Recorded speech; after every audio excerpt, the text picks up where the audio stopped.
Good morning, everybody. Welcome to this week's edition of the Weekend Wrap Up. I'm David Thomas with Mr. Josh Blevins. We're here today and we're going to talk about the news events of the week. Josh has dug up a bunch of stuff, been to a lot of places, and got a lot to talk about this morning. We got a lot to talk about. It's been a busy week. Yes, it has. And we want to thank our sponsor, Dennis Young Insurance, for allowing us to do this today. And before we dive in, Josh, we probably need to hear a word from him. That would be a good idea. Let's hear from our sponsor. We'll be right back. With the personalized service you deserve at Dennis Young Insurance Agency. As a local independent agency, we offer coverage from several different companies, including Erie. So whether it's auto, home, life, personal, or business, we can find the right coverage to meet your unique insurance needs. And with a rate lock advantage, your rates won't go up as long as you do not change drivers, autos, or addresses. Contact us at Dennis Young Insurance Agency, insuring Shelbyville and surrounding areas since 1988.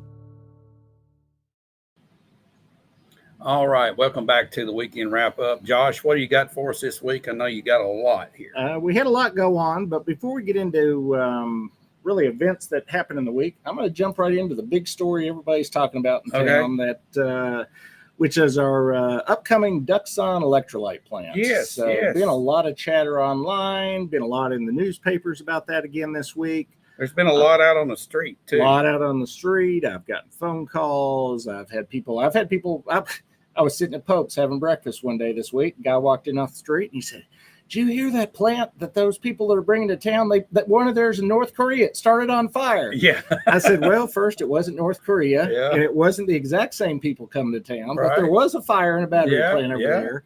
So we did talk about that online briefly on Monday. And actually, I got we got a lot of feedback, as we just said, but I got one piece of slightly negative feedback, and we like all kinds of feedback. Yeah, all feedback is good. Yeah, so I wanted to address this real quick. This was one of many notes that I got. Let me just get to the meat of it was a long comment, but he just said that he found that the coverage was getting a bit heavy-handed, getting people afraid without giving them concrete steps on how to handle or rectify the issue does not help people. It only raises anxiety and stress. Basically, he was getting down to the fact that he felt like we were raising too much fear versus, trying to inform people. And I just want to be clear that I'm not scared of ducks, and we're not trying to raise fear, but we are trying to raise awareness. Yeah, I'm not scared of it. Yeah, I think that's a key difference. Is a lot of what's happened with this particular project has happened behind closed doors. It's happened in private meetings that the public wasn't aware of, and we're now on the tail end of it. It's about to really happen. I mean, they're about to actually be in there doing stuff. And I think it needs everyone that lives here and is in the public just needs to be aware. Right. And I had an article myself that ran in the paper a little over a week ago. And I think what I used was I wasn't feeling warm and fuzzy about it yet.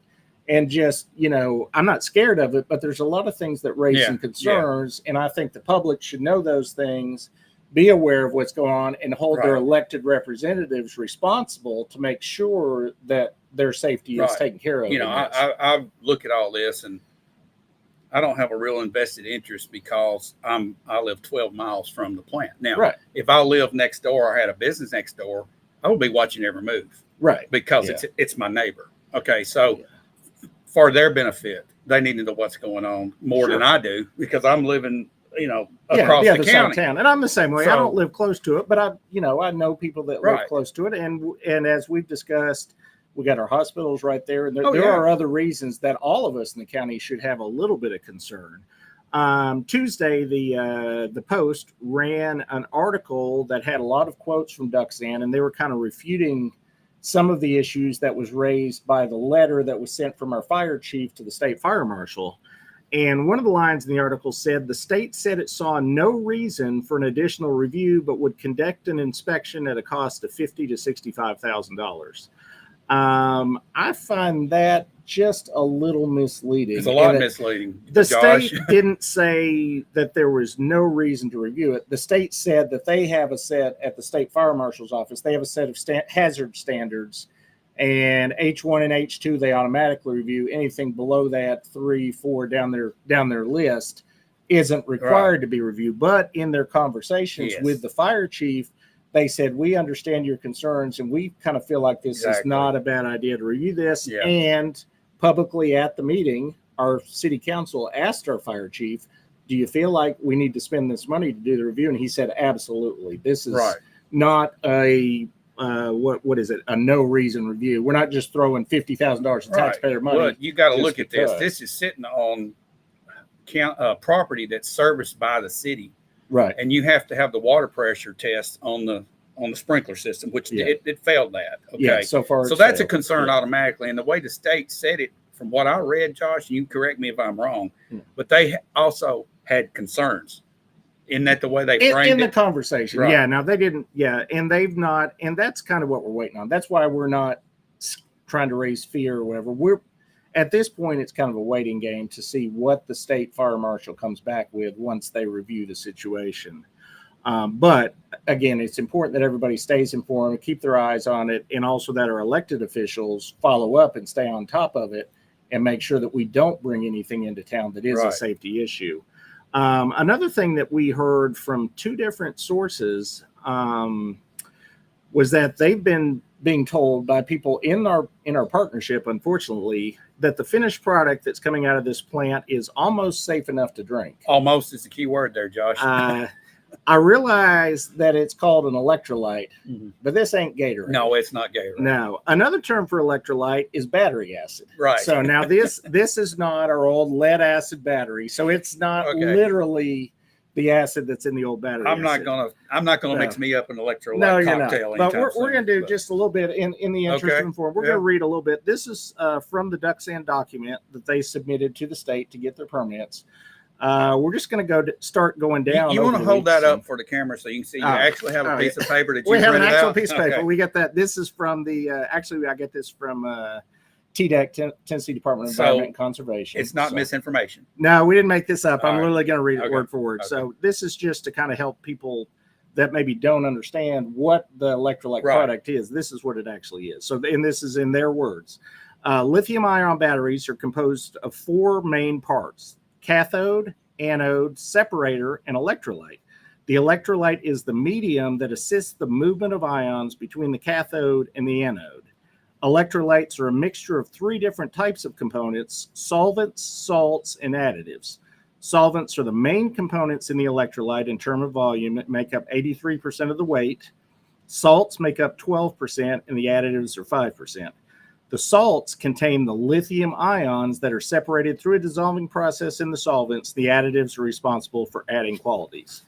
All that to say that what you got is a chemical that's helping you move lithium ions back and forth between anode and cathode.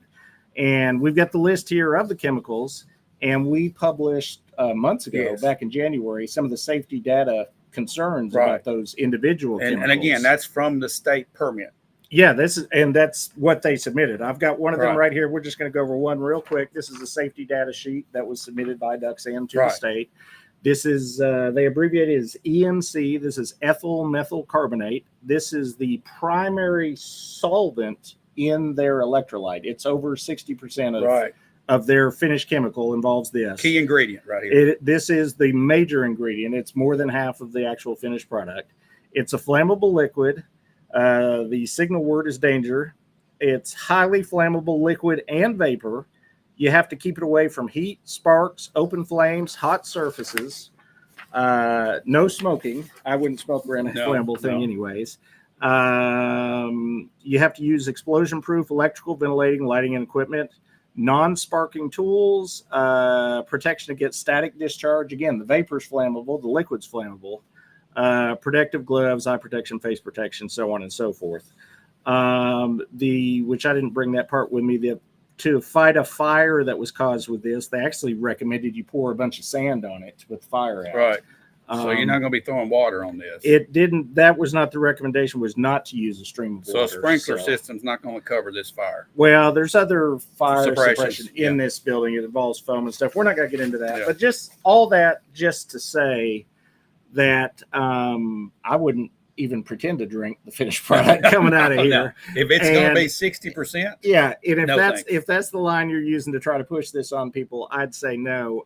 The other key thing that we're waiting on, the city's waiting on, everybody's waiting on is what I just read. There was a safety data sheet. It's required for any kind of chemical Right. that moves across the roads and is, in the U.S. Well, honestly, Josh, here in our business, if we have any chemical stored in our building, we even have to publish it. You have to publish it. So the finished electrolyte out of this plant, nobody that I've been able to talk to or get a hold of has the safety data sheet yet. And that's going to be key to determining how safe this product that they're going to put in trucks and drive across our county roads is at the end of the day. And that's part of what we're waiting on as well. Right.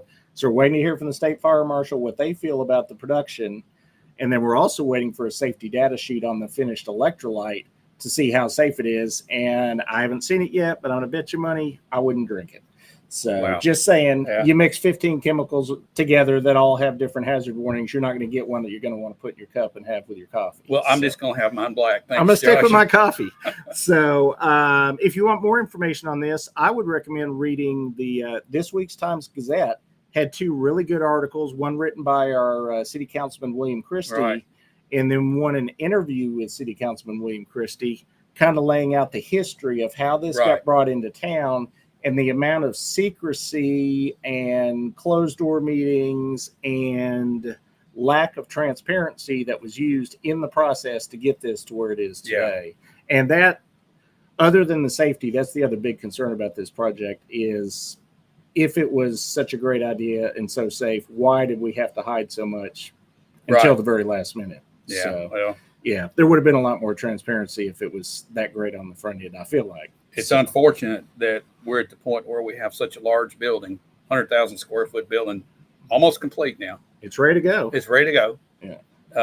They could start doing stuff today, probably, if they had to go ahead. I think there's a few things not ready, but we're close. Yeah. They're getting we're close. Yeah. A few weeks for sure.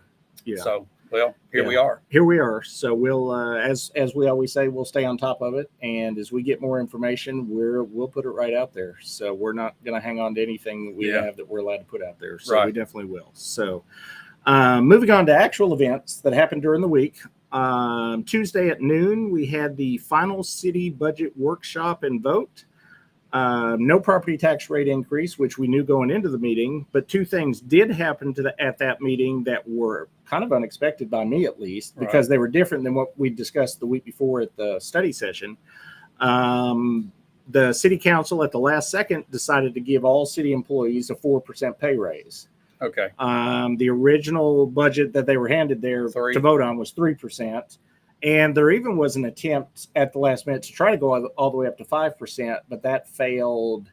It was a 3-3 tie, and our mayor decided he didn't feel like 5% was right at this point. So they hit the middle of the road of the 3 choices, sort of like a compromise. Right, yeah. And they at the end of the day, they went to that sheet that was in the back of the budget book, and they literally picked the middle number. So they had numbers for 3, 4, and 5. Better than what was expected. Better than what was expected. It's, depending on how you look at it, is 1% less than what the county's doing. They already had the 1% step raise, so therefore they ended up with 5%, but better than expected. So another thing that I really was surprised about at the last minute, the city voted to increase funding for our city county library to $164,812. That was the first time in 5 years that they've actually given the library any extra money. The talk on the floor was, hey, we're matching the county finally. That isn't even close to the case. The county has approved a little over $199,000 for the upcoming budget year. So you're looking at about $35,000 off. Yeah, difference. But it does close the gap a little bit. Yeah. So, and then just an overall number, and I didn't take the time to do the full math, but the whole, just because we'll talk about the county budget in a minute, the full city budget is a little under $35 million if you take it all into account. Yeah. So versus, and we'll get to the county budget, but the county budget is $175 million. Big difference. And a big chunk of that is the 90-some million of the schools. But just for comparison's sake, when you think of these two entities, you might think, oh, city and county, that's about the same size. No, it's not even. No. I mean, the tax base is huge for the county. For the city to give $164,000, if you do the pro rating here and you look at it, they're giving a higher percentage of budget, a lot higher. Budget. So don't look at the dollar amount here. Their sacrifice is bigger. Yeah. So really? So that's the difference between the two budgets. Same day, Tuesday, 4:15, we had the standard monthly financial management committee meeting. Nothing crazy in the 415 meeting. We went over our normally monthly financial reports. Everybody gave the report that was there. Decent number of people out of town. It's summer. Everybody likes to go on vacation. Oh, so yeah. Not everybody was there to give the report. That meeting was brief, but following that meeting at 6 o'clock, we had what was supposed to be the county budget hearing, Right. where we were going to have the county commissioners, as many as would show up. That's why they picked the 6 o'clock time, so that most of them would be there. And they would get to ask questions of the finance director and the financial management committee about, hey, why is this in the budget? Why is this in the budget? And we also had a lot of department heads came to that. So the room was packed. It was county employees, a decent number of our commissioners. I didn't do a count. I believe it was more than half, but it was nowhere near all of them. There's a number I know off the top of my head that weren't there. And so it lasted a little over an hour, maybe an hour 15. But the interesting part about the meeting was we didn't get into, less than half of it was discussion of the nuts and bolts of the budget. What we ended up with was 42 minutes of discussion of what is the Shelbyville Bedford Partnership and why is the county continuing to give them $100,000 a year while the city has decided to withdraw that funding. This will now be the second year that they're not going to give them a dime. Yeah. Well, Josh, I want to bring up something about this, and this came in William Christie's letter to the paper, and he gave it to us, and we published it. Yeah. It was said in that, and part of the process of the Shelbyville Bedford Partnership, that government would fund it, and then it would be self-sustaining at some future point. And they wanted to try to have that, I think he said, within a 5-year period. Okay. Right. So I don't know where we are in the 5-year period, but I'd say we're pretty close. So the question, I guess, is the city pulled, and now the county continues. And the question that you are getting at was, why are we still doing it? Why are we continuing? Right. So again, obviously we can't play 42 minutes here. We'll be here all morning. No. So I do recommend you, though, we have the full 42 minutes is on our Facebook page. I believe it's even on our website. If you have any concern at all or curious about why we're giving them money or why they feel like they deserve the money, I'd watch the whole clip. But after they went through the initial 25 minutes or so of explaining why they gave the money and laying out the different pieces of the partnership they're involved in, I don't remember. I'm going to miss a lot of them, but economic development, workforce development, tourism, Chamber of Commerce. Tourism, the question that was in my mind was, you're now represent the Chamber of Commerce. They're all kind of, somehow they're connected. Somehow they came We together. still haven't figured out exactly how, but somehow there was a connection made about a little under a year ago. And the elephant in the room for me was, if you need this money, you're asking for money. The city just sent the chamber a check. Why'd you send the check back? So before the meeting, I asked our county mayor, I said, this is a budget discussion. Am I allowed to ask questions? And I was told I was allowed to make a statement during public comment, but after public comment, I was not allowed to speak. This was a meeting only for commissioners. So commissioners had to ask the questions.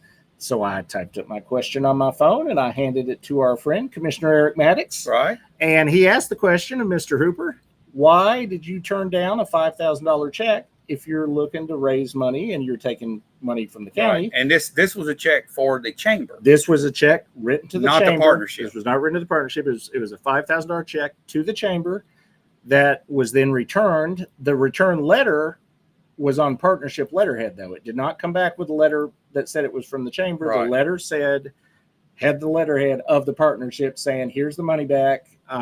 We can't take donations from government entities. It was something. Something to that effect? I wish I had brought it with me, but we've got an article about it. You can look it up. But the key to this is they returned the $5,000, and everybody's had the question: why did you send the money back? The city literally sent a letter to the chamber weeks ago asking, why did you send our check back, and was waiting for a response. So we were there as a public meeting. We asked the question, and I believe we've got the clip. I believe we do. What the response is. Here's the response to that question.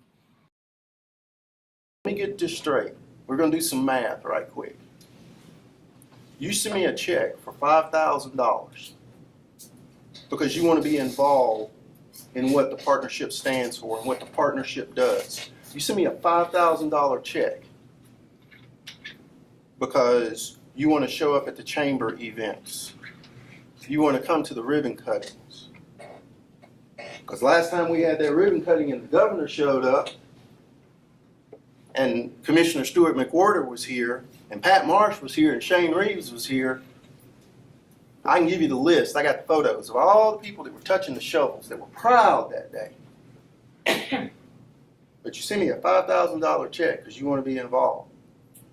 But before I got here, before I was even in the picture here, you went to the legislature in the state of Tennessee and you asked to levy a tax, which the legislature said, yes, you can charge people who are coming to your town that are going to stay in your hotels, and the money that gets generated from that, we want you to spend it on economic development.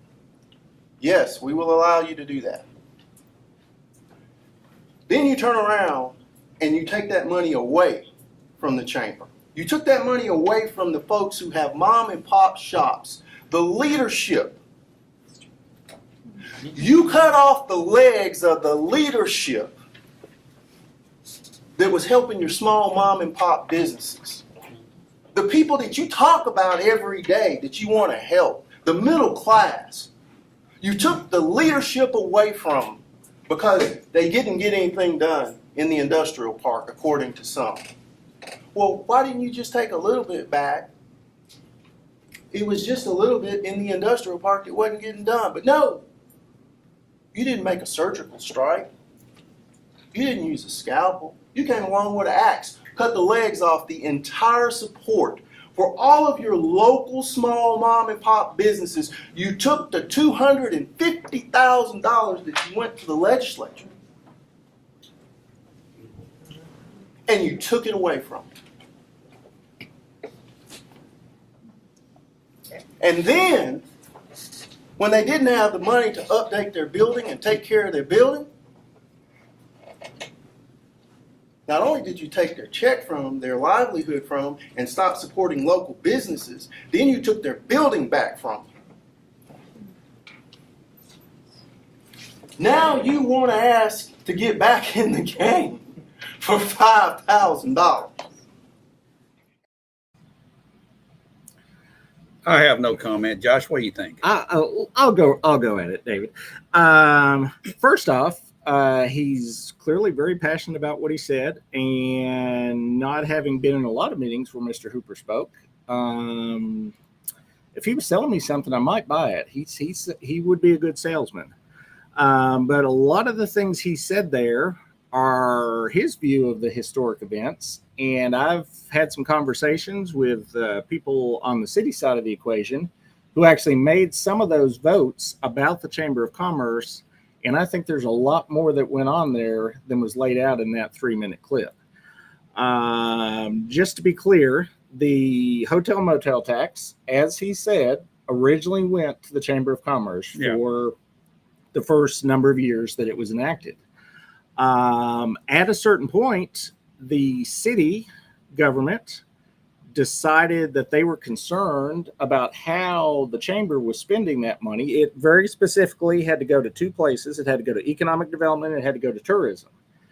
They requested audited financials of from the Chamber of Commerce at the time, and were not able to get the financial answers that they felt like they needed to feel comfortable continuing to send $250,000 of taxpayer money to the institution that was there at the time. And at that time, as he said in the clip, Mr. Hooper had nothing to do with the chamber. He's been connected to the chamber less than 12 months. About 11 months is when their deal came together. Right. So he wasn't there. I did talk to someone that was there, someone that actually voted on it from the city side. And they had reasons that they took that money from the chamber leadership that was there at the time, which is they felt like there was not financial transparency. Right. They made a specific request to the chamber to hire an economic development director and were refused by the chamber at the time. So that's another reason that they withdrew the funding. The financials that they requested, because the chamber is a nonprofit organization, are now available online. I grabbed this is the 2020 990 Okay. that they filed. This is Right. the last year that they got hotel motel money from the city. Okay. And at that point, which is one of the reasons that the city points back to now, the leadership of the chamber decided to hire an organization, Convergent Nonprofit Solutions LLC, out of Smyrna, Georgia, and they were going to do a capital campaign to raise money. So they sent $193,393 to that organization, plus a second one called Doug Croft Convergent Nonprofits SOL, and I guess that's solicitations, out of North Carolina. 33,000 went to them, 160 to the other. And for that $193,393 investment, we'll call it $193,000. What kind of return on that investment do you feel like they might have gotten? I would hope it was good. I'm thinking that you're going to tell us otherwise. It was not good. They raised for the chamber $58,000. So the chamber lost $135,000 in that year, based on decisions made by that management group. So I wasn't involved in those votes. I wasn't even around covering things at that point. But I would say some of those city decisions to withdraw money from that particular set of chamber leadership, which had nothing to do with Mr. Hooper, was maybe not a bad decision. Right. Because they didn't seem to have all their stuff together. Now, one caveat I will throw out there. This is 2020 financials. Right. We know what 2020 was. Right. Everybody had a bad year in 2020. Yeah. But this is one decision that was pointed to by city people that were involved at the time, along with the failure to provide the audited financials they requested, along with the failure to hire the economic development director that they requested, was some of the reasons that they cut that hotel motel tax from going entirely to the Chamber of Commerce. They weren't out there looking to go in with an axe or a chainsaw or whatever it was he said and cut the knees out from small businesses in the city. That was not the goal. On top of that, the hotel motel tax money that was taken from the chamber, guess where that money went to the next 2 years? Where? It went to Mr. Hooper at the Shelbyville Bedford Chamber of Commerce. They wrote them a couple $100,000 checks. Oh. I didn't see any speeches during those years where he came back and said, why'd you cut the legs out from under small business while he was getting checks from the hotel motel tax money. I mean, I may have missed those. We should go back on YouTube and look. Maybe he spoke out strongly in favor of the chamber. Don't think so. I didn't see that happen. So while he was still getting checks from that money, he was okay. Now they've cut off his $100,000 a year. And we got the speech you saw there, which is his explanation of why they returned the $5,000. Right. So, which gets us back around to somehow the chamber and the partnership seem to be one entity. Because at one point, the chamber had their own board of directors that made their own decisions. The partnership had their own board of directors that made their own decisions. Yet, in that speech, we had it's all the same. Yeah, we had two people that spoke. Mr. Coffey also spoke. We didn't. Right. You know, we've only got so many clips we can show.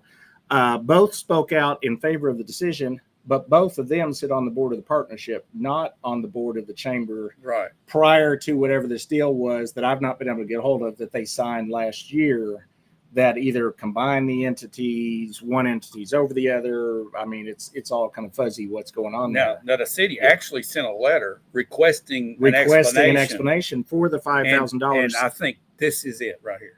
There's the explanation. Although I did ask some people at the city the other night at the meeting, and they're like, we want an explanation from the board of the chamber. I said, I don't see the board of the chamber has any teeth anymore, because there's your explanation. And it seems like the partnership is now speaking. It just got sucked into the partnership. It seems like it's been sucked in. All right. So that's what went on there. I don't know if there's a whole lot more we can say about that other than it's ongoing, friction's the word we've been using. It's more of that friction going on in our city, county, government. And really the partnership is not even in the government, but they are funded partially by taxpayer money. They are getting $100,000 of taxpayer money this year. All I got to say is these sparks that are being created need to stay away from the electrolyte plant. That's all. Don't get them near that side of town. Keep the sparks down by the square. So same day, Tuesday was the big day this week. Same day, 7:00. County Planning Commission met up at the courthouse. I wasn't able to be there. Obviously, I was recording that clip that we just played at the exact same time. Two places. I cannot be in two places at the same time. And last week we thought that the M1 rezoning on the north side of town, the expansion of the Hawkins asphalt plant would be discussed. Ended up, that wasn't even on the agenda. I called our planning director and there was some kind of error, and that got included in the agenda that was printed in the Bedford County Post, but it was not on the real agenda. Yeah. But the other item that was on the agenda that I didn't sniff out from the one line that was in the Post, but neighbors figured out, was there's a store, used to be a store in the town of Rover, Carlton's store. And there was a request to rezone the property that holds that store as well as a adjoining parcel to what's called RVN, Rural Village Neighborhood. And the request came in from an outfit you may have heard of connected to Dollar General. Yeah. Word got out from neighbors that got the letter in the mail. They read between the lines of the letter that there was a rezoning request, figured out who the applicant was, and followed the lines back. Right. And they want a Dollar General in Rover. Because we don't have enough Dollar Generals on 41A. This being number 13? I don't know. For I've the lost county? count. It may be. We've got a lot. So in that particular road, because I live on 41A, we've got, I mean, if you start in town, you've got the Dollar General Market, which is almost on 41A. You got the Dollar General in El Bethel. Right. You go a little bit further down the way, you're not even to Unionville. You got another one they put in a couple years ago. Now you get on to the other Unionville. side. There's one in Unionville. Now let's Wait a throw one minute. into Rover. There might be 13 on 41A. Well, Madison Street, which is really Yes, 41A, yeah. they just put a Dollar General on Madison Well, Street. we got over two.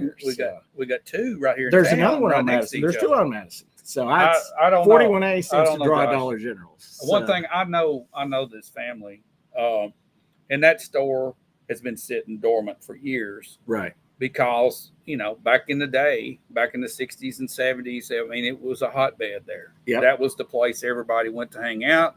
That was supported by that local community. But, time has passed it by. Unfortunately, nobody kept it going. And the family couldn't because the dad passed away and the son was doing he had another career, and it just went down. So, I mean, it's hard to revive these type of businesses with the type of businesses that have come out and replaced it. I mean, like Dollar General, you got one of those. Or the fact that you can get anything you can buy, could have bought at Carlton store, you can get delivered on your front doorstep without even leaving your house. It's killed that business. So what do the families do with this property? Right. I mean, it's a location that could be for something like Dollar General. It's a good retail location. It is on 41A, and it gets a lot of traffic. You're looking at a gas station. I mean, you're not going to just have a general retail store pop up like a Carlton's because they don't exist anymore. Right. So you're going to have a Dollar General, a big corporation that can come in and pay for it, or a chain of convenience stores. So that's your options to sell the property. Right. Now, I will say, and I again, because I like to call and make sure I know what we're talking about. Kind of. We try to pretend like we know what we're talking about. Yeah, sort of. So I called our planning director and discussed this particular Dollar General proposal. And the zoning he's shooting for, as I mentioned, is called Rural Village Neighborhood. So they can't just put up a Dollar General that looks like any of them that are currently on 41A. This requires retail space up by the road with sidewalks, parking behind it, and connected retail. So this would not just be a standalone Dollar General building sitting by itself back off the road. They would have to build basically a little strip center, like an old downtowny kind of area. Okay. And it might have to have a Dollar General, a pizza place, and also it might have to have several little businesses interconnected. So there's certain architectural requirements, there's material requirements. So it's going to be made to fit into the environment. Be a plus for it might turn it into looking like a little town center versus what they have there now, which is an empty store. They might get a traffic light out there. Well, I don't know if they could get traffic. I mean, who knows? But so there was some concern about just throwing up another Dollar General. So they've put a lot of requirements on it. What did happen though, as I said, a lot of the neighbors found out. They showed up. I heard that the room got full and there was people outside the room. That's how many people came. At the meeting, Dollar General realized the amount of pushback, and they, for the moment, have withdrawn the application. Yeah. However, they withdrew it so they could put it back at any minute. So it'll be one of those things we need to keep an eye out because it could come back up for a vote at any time. I know people like to preserve what that area of the country is. Right. I mean, it's in the middle of the country, and Yeah. and the folks that live there, they have their small community, and they feel. Yeah. I get it. I mean, Oh, there's sure. changes Yeah. coming across this Change whole is country, coming and everywhere. people and don't like it's- change. I don't No. like change, Josh, No. but unfortunately, it's up on us. Yeah, it's coming up on us. One other positive he did mention is there's no requirement for them to do this, but they're attempting to keep the actual physical Carlton store building intact, That would not be tear good. it down. The actual property that's involved is like 8 acres, so there's a lot of space there. They don't necessarily have to tear that Right. store down to get in the other. Oh, it'd be whatever they're awesome gonna if build. somebody come in and renovate Renovate that and then feel connect there. it to some other buildings. That Yeah. could be kind of cool, but Yeah. that again is a lot of retail. Like Yeah. I said, they may not want that much retail there in Rover. They may prefer Yeah. their quiet way of life and not have a bunch of people driving in. So, but just something to keep on your radar if you're in that area. And if you are in that area, you obviously already heard about it on Facebook because a lot of you showed Right. up. So yeah. and we missed that going in. I didn't know about it until we heard about it after the fact. So, moving into Thursday at 6:00, we had county planning on Tuesday. Thursday was city planning 6:00, and the big item on the agenda: Lexington Cove planned unit development. Started out as over 300 units, 2 separate sets of townhomes and some single-family homes. They had some public meetings ahead of time before it went to planning, and in defense of the developer, they actually made some changes to the development, cut down on the number of units. One of the townhome communities, they got rid of the townhomes. They're building what they're calling, I think they're calling them cottages. I would honestly call them townhomes that they put a little space in between, but they're little shotgun houses with 10 feet in between them instead of connected townhomes. And What's the size of those? You know, Josh, or are they going to they're vary? small. That even they didn't know at the meeting. I think they talked like 1,200 to 1,600 square feet, maybe Okay. 1,700. So the shotgun houses would be small. Downside of those is it looks like a house because it's detached, but you're not really getting a house. It's a condo. You don't own a blade of grass outside it. You Okay, own your just 4 the unit. walls, and you own what's inside the 4 walls. You don't own any property. You own the property under your own building, but there's Right. no grass Yeah, unless no it's growing in grass. your living room. So that would be the downside of those units. But overall, they reduced the number of units total, 274 units. It's got 5 connections, different streets: Vine Street, Morton Street, connects over to Green Hills. I don't remember all the connections. So those are some of the positives. Some of the negatives that were brought up at the meeting: usable green space. We require in our city requirements, you have to have, in a big neighborhood, you have to have a minimum of 5% usable green space. That means it's got to be a little dog park or a Right. playground or something. They had not even done that calculation, so they have to go back to the drawing board and make sure they actually have that much. From my eyeball looking at the plans, it looked like they may be short and they may have to adjust. I know there's things, several but ponds. Does that count, Josh? that does not count. Okay. A detention pond does not count. You can't. The people building the other PUD that keeps being deferred, they're trying to count their mail kiosks as usable green space. A Exactly. mail kiosk No, is not no. usable green space. Your kids can't go and use the mail kiosk as a Well, jungle gym. They so. probably could. But They could, but just saying, I mean, mail kiosks don't include that in your Yeah. usable green space. It's not. After a lot of discussion, no public comment. We put this up ahead of time. Neighbors should have known. Everybody that lived within a certain area got Right. mailings. Everybody knew. Nobody spoke against it. So Planning Commission asked all the questions they could ask, looked at it. There was no clamor of any kind against it. So they voted 7 yes. 1 did abstain. He felt like parking and traffic issues, it sounded like from his questions, might be some concerns for him, and he didn't feel well, good. that's voting been yes. the ongoing issue Right. in that area of town. Yeah. The big concern is the traffic flow. Now, Right. the Jennings Lane property and the Remington Farms Yeah. property has always, that's the discussion, the traffic flow. This takes traffic, this particular development takes traffic. Some of it can go out the north side, And some out and the some south some side. will come out to the Yeah. 41 area. So there's still a traffic issue there. Right. And then I know in a workshop, our city fire chief was concerned about closely spaced homes in a crosswind and a fire. Did that topic ever come up, or was it No, not talked about? they did agree that the the single family homes that actually have a piece of property, a lot, they did agree that the side setbacks on those would be 7.5 feet, which that puts you at 15 feet between instead of houses. 10. 15 is the minimum allowed spacing without having fire rated exterior walls. So you could put in this they're proposing no vinyl, but say down the road they put vinyl on these. If you've got 2 vinyl houses, you're not supposed to have less than 15 feet between because of fire issues. Okay. Now, the cottages that they're building, they've said straight up they're going to be 10 feet between them. So I'm going to hope that we're going to hold them to putting fire rated walls, which means they're going to need to be brick on those side walls, or possibly hardy board might have the right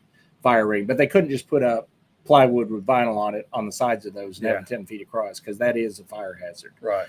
So, again, overall, biggest issues I still have with it, lack of that usable green space, and then which leads to lack of amenities. There's no real amenities in this thing. It's got 2 little things they're calling pocket parks. It's got down by the cottages, it has something they're calling an amenity area, which can be like a fire pit and a couple grills and maybe a swing or something. Right.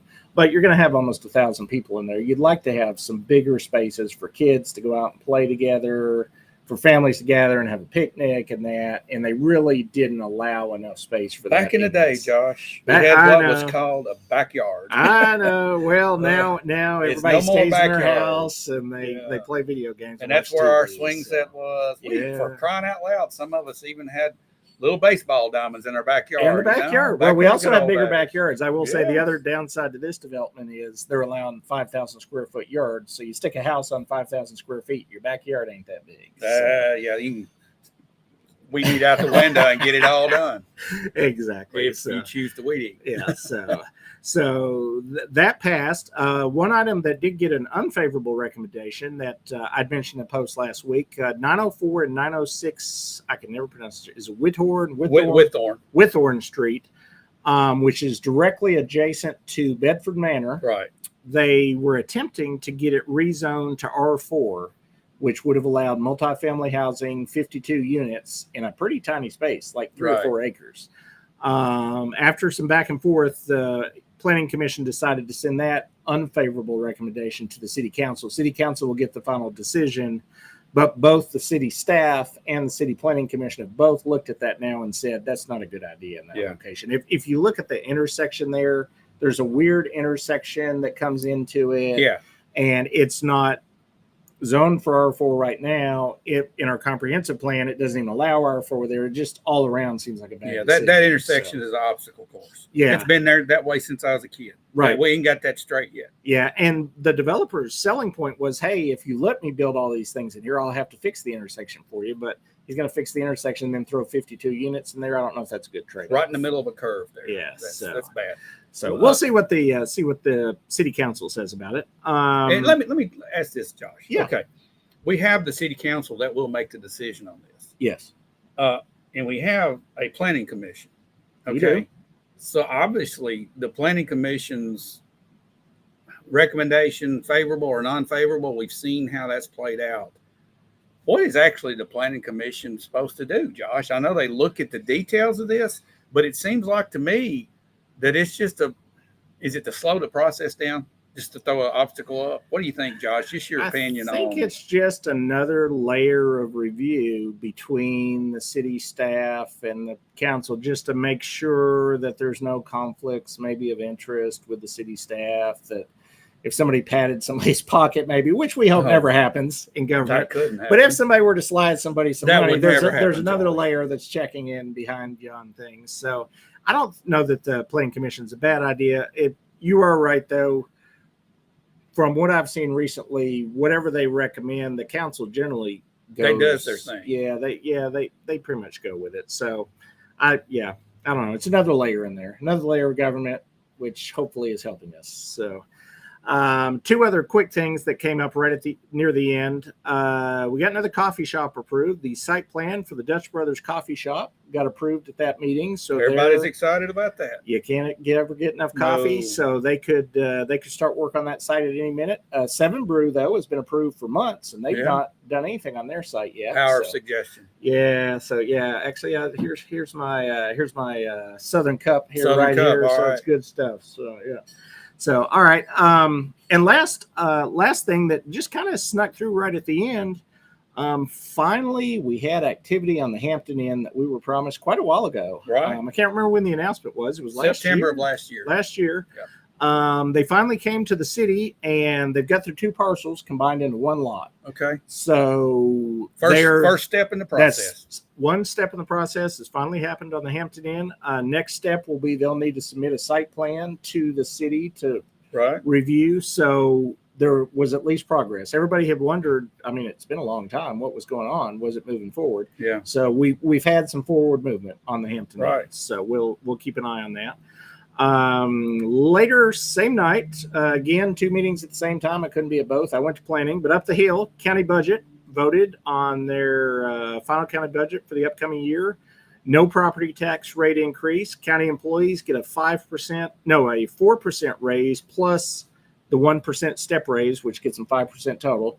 And those raises are across the board, including schools. So that's schools and general and everybody in the county. Right.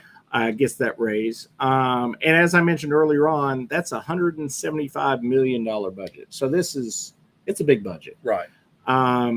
We had a couple, I'm trying to think, we had a couple of people that were concerned and wanted me to raise just a couple issues, which I'll mention just briefly. Unfortunately, sitting on our county commission, we have several county employees.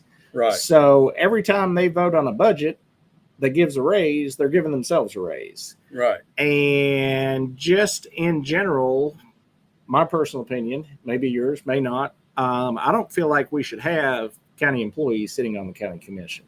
By state law, it's allowed, is why it's happening. There has been discussion at the state level to change it. It's not something we as the county could change. Yeah. The state has to do it. I just, I feel like there's multiple it's conflicts. Got to be a conflict. There's conflicts from every angle. Yeah. Okay. There really is. Yeah. And I feel for these people that are sitting there because they're scrutinized heavily. Sure. Okay. Yeah. And then sometimes you see actual votes that come out and you think, well, nah, that shouldn't happen that way. And I know there's a disclaimer that you can read beforehand in certain circumstances to make everybody understand, but everybody understands. Yeah. I mean, everybody's sitting there. Most of the public that's paying attention knows. Right. I mean, I think we have 6 or 7.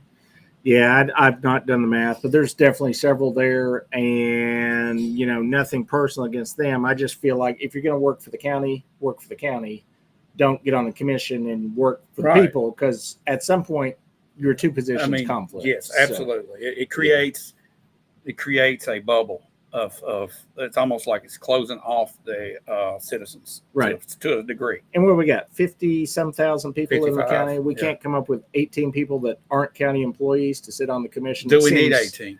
Well, that's a whole other discussion. But even whether we do or not, surely we've got 18 people that could, put the people's interest ahead of their own and go in and sit on the commission and vote without being, an employee of the county at the same time. So again, personal opinion, some people may feel otherwise. That's just, I feel like we could get there. I think the state has the power to do it. And they've talked about it. And the argument is, well, we can't find enough people to run. Well, give us a chance. Yeah. Just give us a chance. Yeah. I bet we can find 18 people out of 50-some thousand. I think we can. Yeah, to run.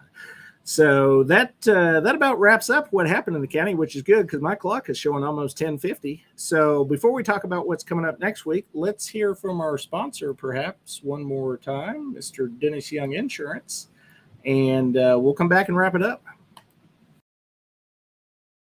With the personalized service you deserve at Dennis Young Insurance Agency. As a local independent agency, we offer coverage from several different companies, including Erie. So whether it's auto, home, life, personal, or business, we can find the right coverage to meet your unique insurance needs. And with a rate lock advantage, your rates won't go up as long as you do not change drivers, autos, or addresses. Contact us at Dennis Young Insurance Agency, insuring Shelbyville and surrounding areas since 1988.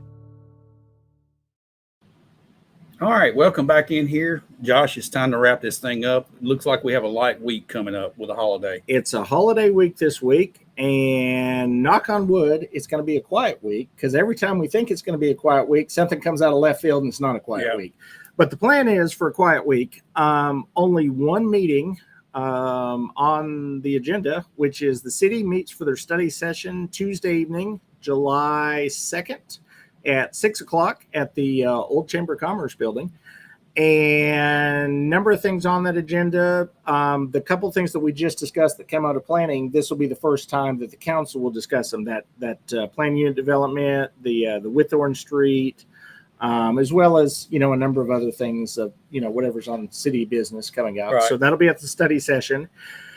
And then other than that, Thursday, it's July 4th. That's kind of a big deal. Watch for your closings because most everything is shutting down, and then on some stuff is not going to open back up on Friday. I think this will throw our trash pickup in the city a little off. So yeah, honestly, I should have looked at that ahead of time. Normally they'll move that to Wednesday, but I Yeah. would check with the Public Works they Facebook. usually They'll shifted post. today. They when shifted something like today. this, so be on the lookout for that. And Big event in the city Yeah. is the fireworks show at HV Griffin Park, half Yeah. funded by the city, half Yeah. by the county. we're going to see $15,000 blown up in the air. Come Yes, watch. we will. It's your money. 5 p.m. to 10 p.m. is the whole thing. The fireworks start at 9. They do close the gates at 8:30, so don't wait till 8:45 to show up. They're going to lock you in there, Josh? I don't know if they lock you in, but I think they want to stop traffic moving, in time before Okay. before the fireworks go off. So get there early. Our friend Gary Hale sings the national anthem right at 5. Yeah, he does an outstanding job. He does too. an outstanding Yeah. job, and then there'll be food trucks. There'll be all kinds of stuff. So hopefully the weather will be good. I'm sure it'll probably be hot. It will Hopefully be it doesn't hot. rain. It'll be hotter than the 4th of July It will be as hot as the 4th of July. for sure. So, but other than that, we'll be looking for things coming out of left field because there's always something out of left Man, field. there's something out there right Yeah. now. I can feel it. Yeah. All right. And Thanks we'll for be watching. back next week, same time, same